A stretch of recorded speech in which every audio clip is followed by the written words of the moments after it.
So you had Antony Blinken, Secretary of State of the United States, basically come on his hands and knees to China. Let's be honest. China was very vocal about how it was the U.S. side calling them, saying, we need to talk and we need to stabilize relations.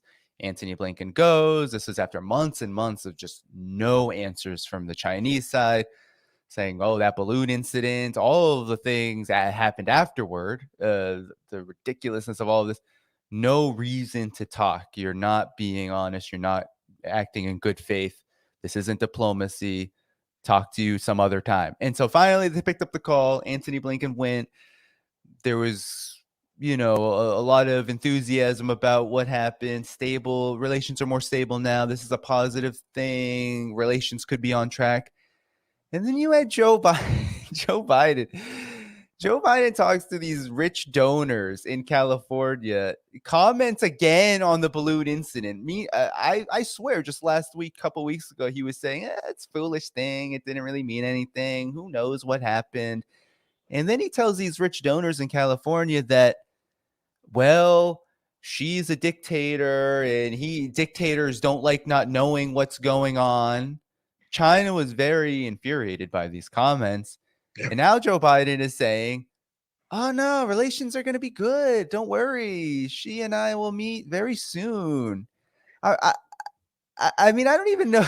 I don't even know how serious to take this, because I think it was quite obvious that whatever happened during this Blinken visit, he met with Qin Gang, the foreign minister. He met with Wang Yi, the top diplomat. He also met with Xi Jinping. It was a very important meeting for China, a very important meeting for the United States. Seemed positive. But then not even 24 hours, you have Joe Biden calling Xi Jinping a dictator and infuriating. I mean, Mao Ning, the foreign ministry spokesperson over in China, said, this is a provocation. This is totally in violation of diplomatic rules. What are you doing? What is the United States doing here? It seems like I believed that the policy really wasn't going to change toward China from everything that you stated earlier. But what China is doing, the United States obviously doesn't like that. The neocons can't stand it. They can't stand the thought of being number two and the thought of not being able to offer any kind of alternative to what China is doing. But what are your opinions on these recent developments? I laughed a bit, but at the same time, it was almost like this is just pathetic at this point when it comes to the U.S. approach toward China. Well, there's a couple things going on here. First of all, let's talk about Taiwan for a second, because that's a key component. One of the things that Blinken articulated loudly is that the United States is not supporting Taiwanese independence. Now, people say, well, that's always been the American policy. No, just 6 months ago, the State Department altered the language in its web pages by removing some of this thing, creating the notion that we would support Taiwanese independence. And indeed, if you take a look at the practicalities of American outreach to Taiwan recently, going back to Nancy Pelosi's visit by various American senators, McCarthy's reception of Taiwan, we've been treating them as an independent entity, and it's really irked Chinese government a lot. But we're running into reality, and the reality is that in November of 2024, there's going to be an election in Taiwan, and the incumbent and her party are not going to win. The Coleman Tang is going to win. And the Coleman Tang is taking a totally different policy approach, one that is more receptive of discussions and dialogue with the communist Chinese about the peaceful reintegration of the two. Not necessarily saying that they're ready to be totally absorbed, but that they want to work closely with the Chinese. It's a different trajectory altogether. And this means that Joe Biden is reflecting on the fact that if the Coleman Tang wins and America is just doubled down on supporting this the incumbent, we're going to be left out to dry. We're not going to be able to leverage. We put our eggs in the wrong basket. And so I think there's a decision to basically get the United States to policy neutral, basically to downshift and coast and policy neutral until 2024. Now, if the Coleman Tang doesn't win, then America can just re-upshift and go back to doing what we were doing. But if the Coleman Tang does win, and all indications are right now that they will, America will at least have some leverage. We wouldn't have totally alienated ourselves policy-wise. So I think that's what we had to do. We had to go downshift and send Blinken to China. The other thing is that the United States has been, of course, challenging the Chinese by doing these freedom of navigation tours through the Taiwanese Straits. Now, China for some time has said there is no freedom of navigation there. You guys don't have a right to do this because international law clearly states that the strait does not automatically guarantee freedom of passage if the same nation controls both shores. And China's policy is that Taiwan is China. And of course, that is America's policy too, one China policy. So when we send these ships through, the Chinese are irked. And China has made a decision that they aren't going to allow free passage anymore. There will be a price paid each time through harassment. And the last time American ship went through, together with the Canadian ship, the Chinese almost rammed the American ship. And they sent the signal that every single ship that comes through will be challenged in this way. Now, Lloyd Austin is desperately dialing his Chinese counterpart, saying, please pick up the phone. This is very dangerous. I don't want to talk to Lloyd Austin. They sort of had a peripheral meeting in Singapore, but doesn't care because there's nothing constructive. China's made its decision. They're panicked. Now, William Webster, I'm sorry, not William Webster. I'm giving away my age, a former CIA director. William Burns, the current CIA director, he carries out what they call back channel diplomacy. And he has gone to Beijing, where he has met with Chinese officials, probably intelligence officials, and they've had some discussions to maintain this open dialogue. And I think not again, I'm stuck on Webster. I think Burns and his Chinese counterparts came to an understanding. Basically, I think the Chinese read Burns' the Riot Act and said, you're heading in the wrong direction. You're heading in a direction that could lead to a conflict, and you're not going to win this conflict. And it's going to be disruptive to both parties. We don't want this. What we need, we're not asking you to capitulate, but we're asking you to ratchet it down a little bit. Let Mother Nature run its course. All right. There's a trajectory taking place politically that will probably put Taiwan on the path of trying to reconcile with China. And what you're doing is being disruptive of this, and it will lead to conflict. And Burns reported back. And remember, Blinken was making the phone calls too, trying to get the meetings. Nobody's picking up the phone. Burns had his meeting, went back and reported, and he told Blinken, I think you can call now. And Blinken went, hello? And a Chinese voice answered, hello, Tony, you want to come visit? Yeah, come on in. Tony shows up, and Secretary of State of the most powerful nation in the world, who greeted him. I think it was sort of some director of American. I mean, this was the guy who greeted, the Chinese official who greeted him was some low-level functionary that does, American relations at some part in the foreign ministry. And he's the guy greeting the Secretary of State, which right off the bat sent a signal, you don't matter. Now, you talked about his meeting with Xi Jinping. Blinken had 10 hours of meetings. The meeting with Xi Jinping was 30 minutes. To get to Xi Jinping, Blinken had to be humiliated every step of the way, going from one meeting to the next meeting to the next meeting to the next meeting, where he was read the Riot Act each time about how bad American policy is. Now, Blinken is, of course, putting a good face on it. Well, America still believes in human rights. And of course, we're not really doing this. But he was told the whole time, lectured, boom, boom, boom. And by the time he got to Xi Jinping, it was just 100% lecture. He was on receive mode only. And that's it. And then when it was done, there was no joint press conference. The Chinese just dumped him. And Blinken was left trying to explain his trip to the world through a thing. That's okay. The Chinese didn't care because the Chinese made their point. They said, you had to pay the penance because you guys have been doing stupid things and saying stupid things. You paid the penance. Now let's go back and let's begin the process of working together constructively. And everything was on the right track until old senile Joe went to his fundraiser and talked about Xi Jinping being a dictator and insulting him about not knowing about the balloon. And we've gone back to square one now because the Chinese are saying, you guys can't be, America can't be treated seriously. I mean, we did what you wanted. We let you come in. You went through the cleansing process, and we were on track to have constructive relations. And then your idiot president opens his mouth and insults our leader. America has a problem, and the problem resides at 1600 Pennsylvania Avenue. This is a man, and I'm not going to pick on his physical. Look, I'm going to be 62 next month, and I will make fun of no person who stumbles because I stumble. I'm not going to make fun of anybody who can no longer do what they used to be able to do. I can't. I'm getting old. It's just the reality of life. Body don't work the way it used to. That's okay. Seymour Hersh, good friend of mine, known him for 25 years, 85 years old. The dude plays tennis every single day or golf. He's 85. He can beat me. If I went on the tennis court, he would crush me. 85-year-old. He can beat me golfing too. I'm not proud to say this, but so age doesn't mean that you're physically debilitated. Seymour Hersh proves that. The other thing that Seymour Hersh can do is outthink just about anybody at 85. He's still producing outstanding journalistic products, etc. His brain works. So just because you're old doesn't automatically mean you can't do something.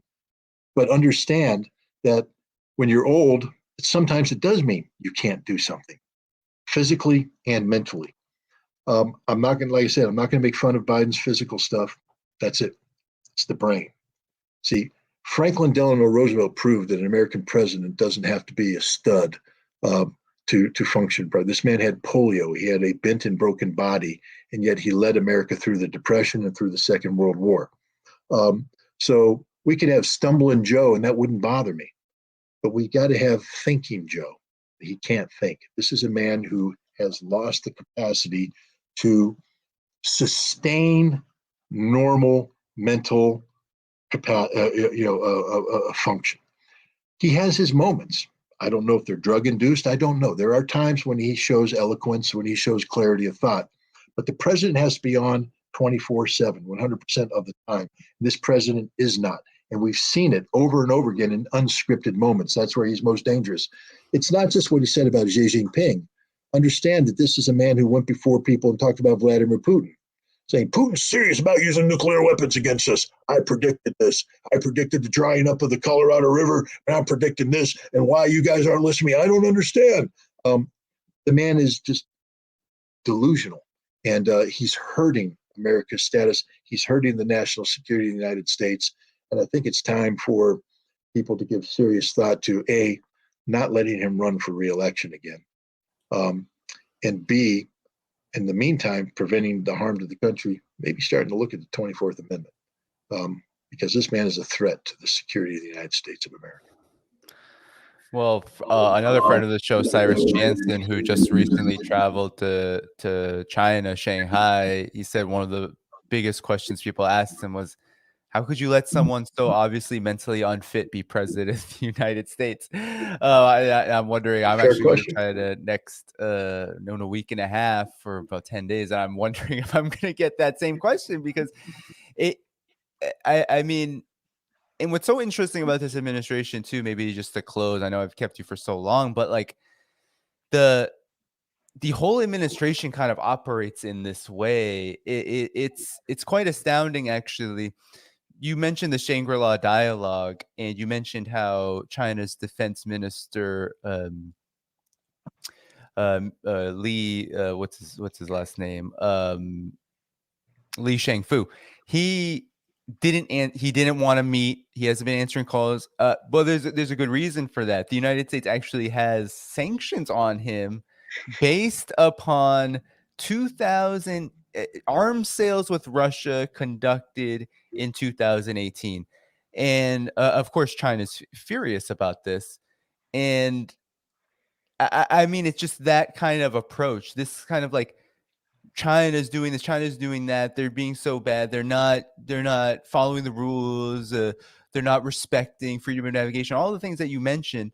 And here you have an entire administration led by Joe Biden essentially saying one thing, doing another, sometimes saying the same thing and doing the same thing as they're saying. And then other times, like what happened with Blinken, he goes there, oh, we want to stabilize things, of course, with the very not so subtle jabs at China at the same time. But the spirit was, we want to stabilize relations.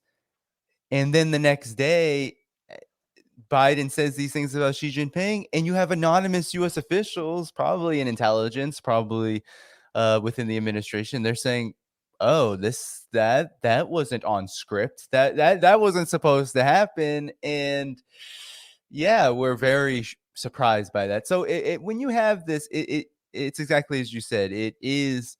I mean, it's a real danger because this is the president of the United States who is the commander in chief and who has decision making capacities that extend into, it's probably their most important role, into the military realm. I mean, this is a big part of their job.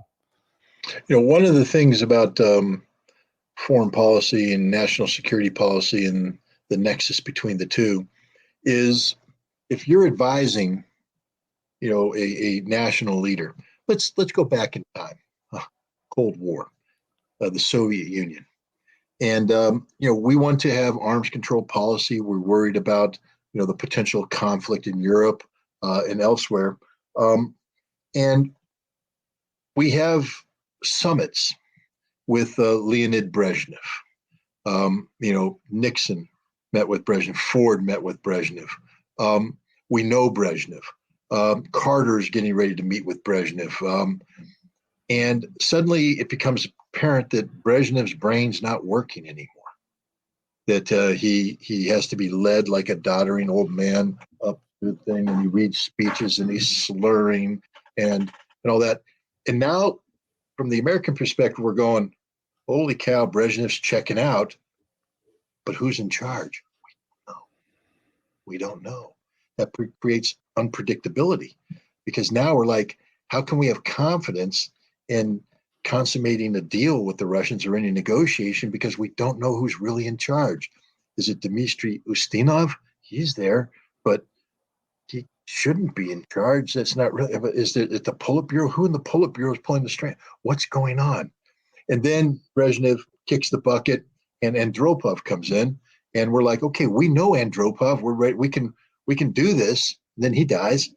And then Chernyenko comes in, and he's a doddering old fool who's literally, it's Weekend at Bernie all over again. And we're like, how can we do this? How can we talk? And the reason why I bring this up is I know that's what was going on in the U.S. government.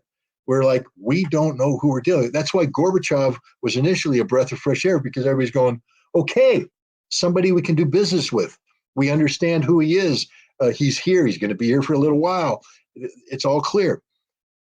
Now imagine you're a Russian or a Chinese, and you're sitting here at a time when relations are the worst they've ever been. But you don't want a war with the United States. That's not what you want. You want to find a way out of this problem. But who's running America? Because you've got to know that. You've got to be able to answer that.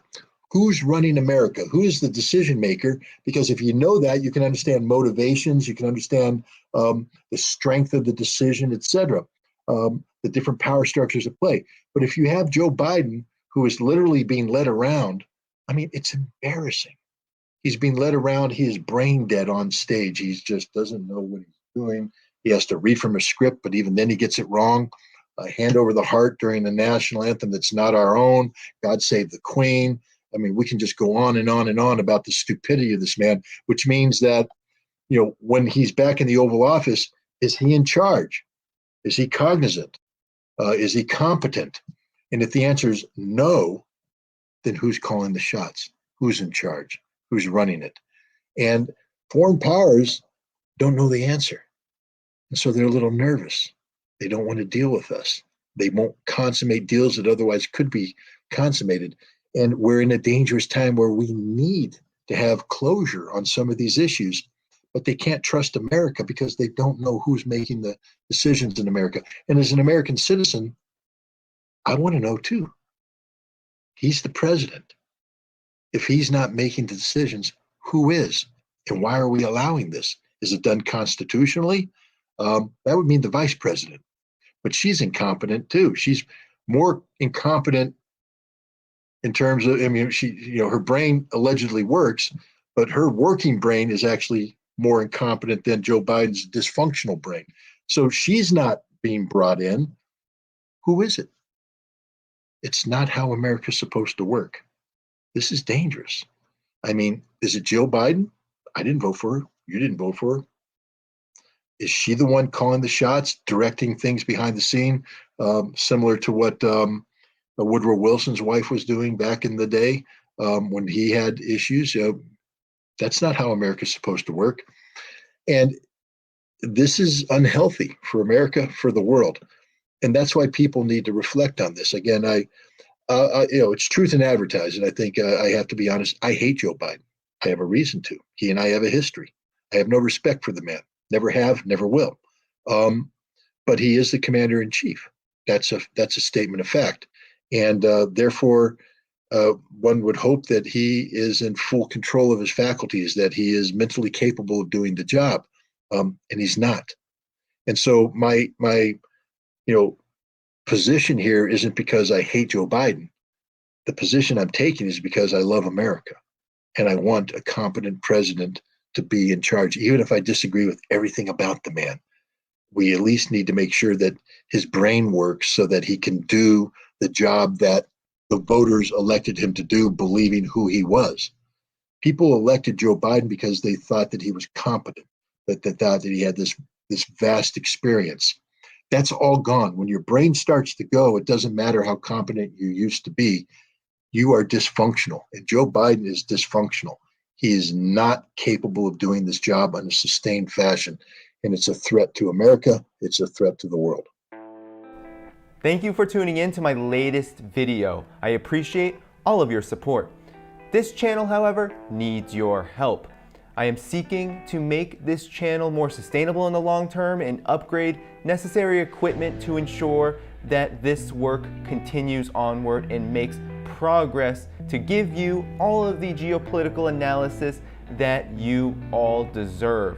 For that reason, I'm asking you to become a member of my Patreon community at patreon.com/DannyDhaiphong. You can find that link in the video description or in the pinned comment below. For whatever amount you choose to give, just know you are supporting independent media that you can't find anywhere else.